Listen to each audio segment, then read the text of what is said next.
কলকাতা হাইকোর্টে সপাটে থাপ্পড় খেল বিজেপি সরকার। হকার উচ্ছেদকে নিয়ে কলকাতা হাইকোর্ট যে কড়া রায় ঘোষণা করেছে তাতেই বিজেপি সরকারের পুরোপুরি 12টা বেজে গেল।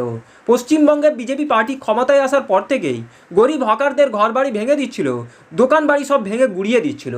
এবারে সেই হকার উচ্ছেদকে নিয়ে কলকাতা হাইকোর্ট বিজেপি সরকারের বিরুদ্ধে যে কড়া অ্যাকশন নিয়েছে তাতেই শুভেন্দু এবং বিজেপি সরকারের পুরোপুরি 12টা বেজে গেছে।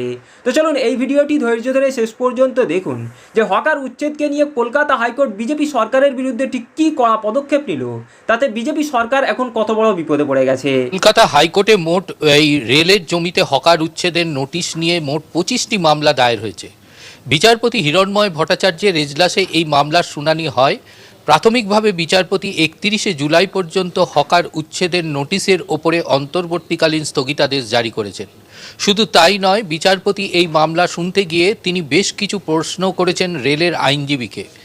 যে রেলের জমিতে উচ্ছেদের নোটিশ দেওয়া হচ্ছে সেই নোটিশগুলির ক্ষেত্রে বিচারপতির প্রশ্ন যে অনেকে আবেদনকারী দাবি করছে ওটি রেলের জমি নয়। সেই পদক্ষেপের প্রেক্ষিতেই কিন্তু কলকাতা হাইকোর্টে মামলা দায়ের হয়। আইনজীবী বিকাশ রঞ্জন ভট্টাচার্য দাবি করেন যে রেলের জমিতে যেভাবে উচ্ছেদ করা হচ্ছে তা বিভিন্ন মানুষের সাংবিধানিক অধিকারকে খর্ব করা হচ্ছে। রেল এতদিন পর্যন্ত কিছু করেনি বা তারা তখন ওখানে বসলো, তাদের অনুমোদন, তাদের নিশ্চয়ই রেলের অনুমোদন ছিল, না হলে তারা সেখানে কি করে হকারি শুরু করলো। সুতরাং এক্ষেত্রে রেল কর্তৃপক্ষকে বিকল্প ব্যবস্থা ভাবতে হবে এবং তারপরেই উচ্ছেদ প্রক্রিয়া চলুক।